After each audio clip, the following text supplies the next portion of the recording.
როგორია წყალტუბოს განვითარების გეგმა, საკითხის საჯარო განხილვა გრძელდება. დღევანდელ პრეზენტაციას მთავრობის წევრებთან ერთად არქიტექტორები, ურბანისტები, არასამთავრობო ორგანიზაციების, ასოციაციების, ასევე ბიზნესის და ადგილობრივი მუნიციპალიტეტების წარმომადგენლები ესწრებიან.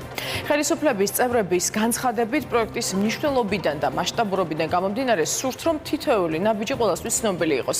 შეგახსენებთ, რომ პარტია ქართული ოცნების თავმჯდომარემ ბიზნესია ივანიშვილმა წერილი, სადაც აღნიშნულია, რომ წყალტუბოს განვითარების პროექტს იწყებს 29 ოქტომბერს გამოაქვეყნა.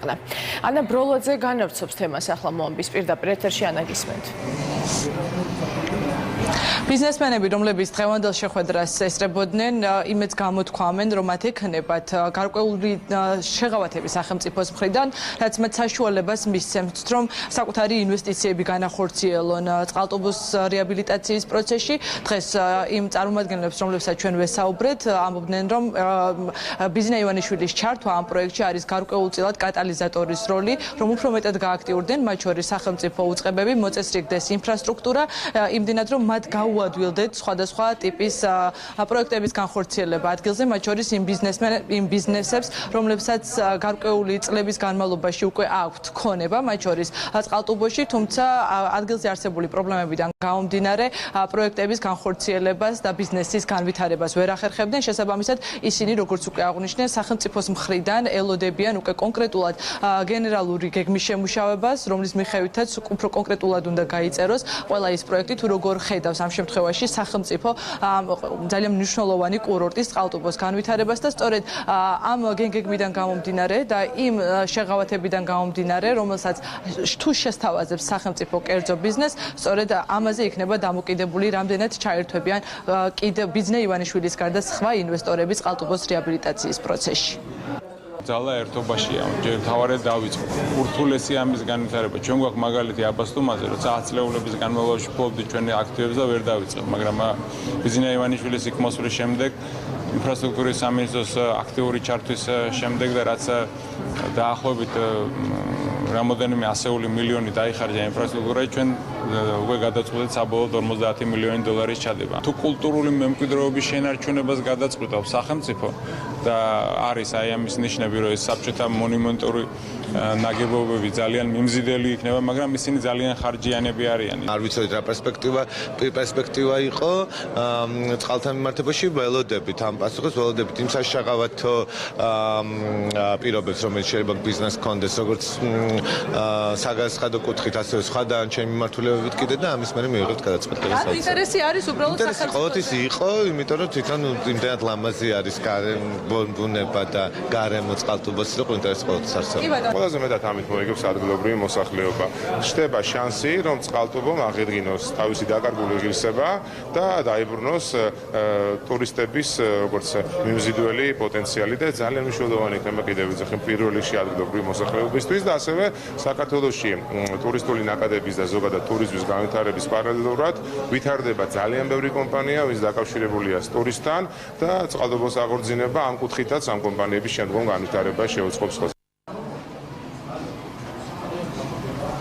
დღეს დარგის სპეციალისტები, ურბანისტები, არქიტექტორები, ხელოვნებათმცოდნეები, რომლებიც ესწრებოდნენ დღევანდელ ღონისძიებას, ამბობდნენ, რომ აუცილებელია გენერალური გეგმა, როდესაც შემუშავდება, მათი მონაწილეობა და ჩართულობა ამ პროცესში იყოს უზრუნველყოფილი და როდესაც სახელმწიფო დაიწყებს წყალტუბოს რეაბილიტაციაზე ფიქრს, რამდენიმე ძირითადი პრინციპი იყოს გათვალისწინებული, მათ შორის გეგმის შემუშავების პროცესში აუცილებელია, რომ ადგილზე არსებული შენობების კულტურული ღირებულება, კულტურული მემკვიდრეობა იყოს დაცული, ისევე როგორც ძირითადი კონცეფცია ამ კურორტის ხელმისაწვდომობა ყველასთვის და მათ იმედი აქვთ, რომ მაქსიმალურად ექნებათ საშუალება მონაწილეობა მიიღონ გეგმის განხილვის პროცესში და მაქსიმალურად გაითვალისწინოს სახელმწიფომ ამ უნიკალური, ასე ვთქვათ, ადგილის ღირებულება. მნიშვნელოვანი ნაბიჯი, რაც დღეს გაცხადდა, არის ის, რომ გენერალური გეგმა გაკეთდება.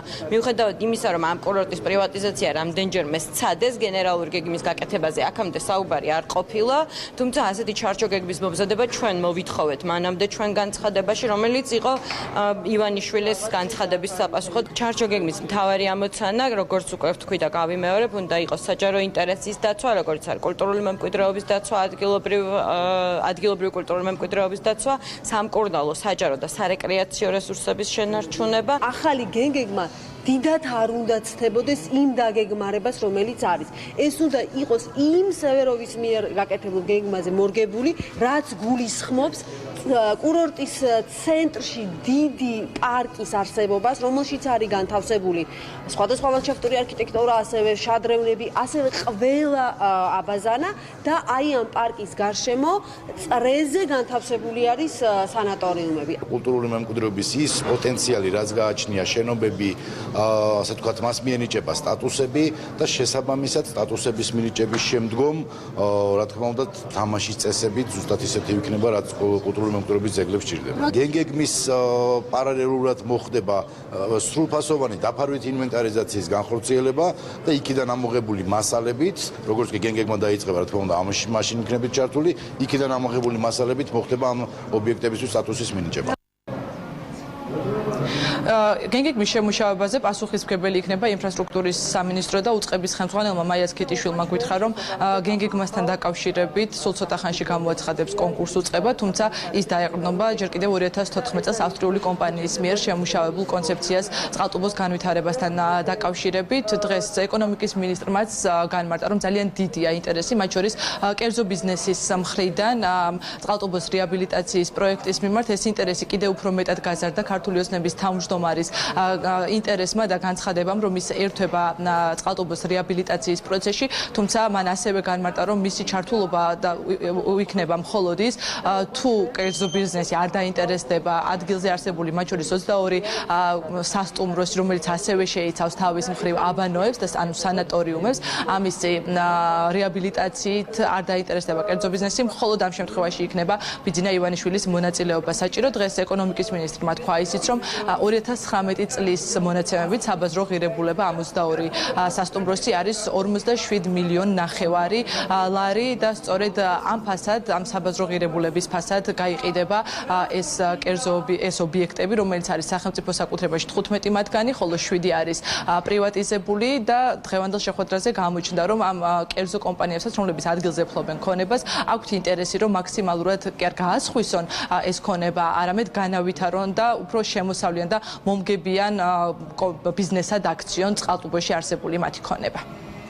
გეგმა უფრო დეტალებში დაამუშავებს ამა თუ იმ ზონის განვითარებას, დაამუშავებს მათ შორის როგორც აღნიშნე იმ საჯარო ინფრასტრუქტურის მოწყობის საჭიროებას, იქნება ეს დამატებითი სარეკრეაციო სივრცეები, საზოგადოებრივი პარკინგები, თავშეყრის ადგილები, ან სხვადასხვა ასეთი ტიპის საჯარო ინფრასტრუქტურის განვითარება, რომელიც ყოველთვის არის გეგმის ნაწილი. რა თქმა უნდა, როდესაც ჩვენ კურორტის განვითარებაზე ვსაუბრობთ, ასეთი ტიპის ზონების და საჯარო ინფრასტრუქტურის განვითარება უფრო მეტ მნიშვნელობას იწევს. ჩვენ გავახმოვანეთ ის კონკრეტული ვალდებულებები, რასაც თავის თავზე იღებს სახელმწიფო აი ამ დიდი ისტორიული პროექტის განხორციელების ფარგლებში. რა თქმა უნდა, პირველ რიგში ეს არის განვითარების გენერალური გეგმა, რომელიც ყველა ასპექტს მოიცავს, დაწყებული კულტურული მემკვიდრეობის სტატუსის, ასე ვთქვათ, საკითხით, დამთავრებული გარემოზე ზემოქმედების შეფასების საკითხით, რაც თავარია ის გეგმაზომიერი ურბანული განვითარების საკითხს.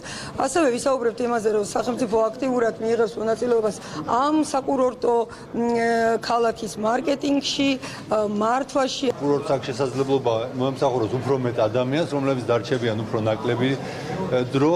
სამაგიეროდ ეს არის ჰაბი, საიდანაც ერთის მხრივ ახლოს არის ქუთაისი, ახლოს არის ოკაცეს, მარტვილის კანიონები, ახლოს არის ლეჩხუმი, რაჭა, სვანეთი თავის შესაძლებლობებით და სულ რაღაც საათნახევრის მანძილზე არის ზღვა.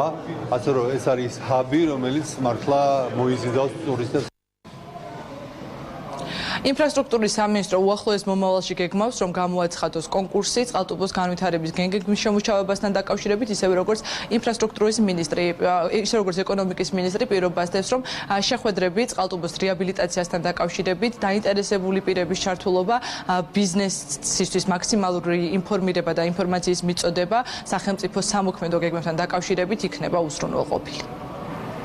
მადლობთ ანა, ანა ბროლაძე საუბრობდა პირდაპირ ეთერში.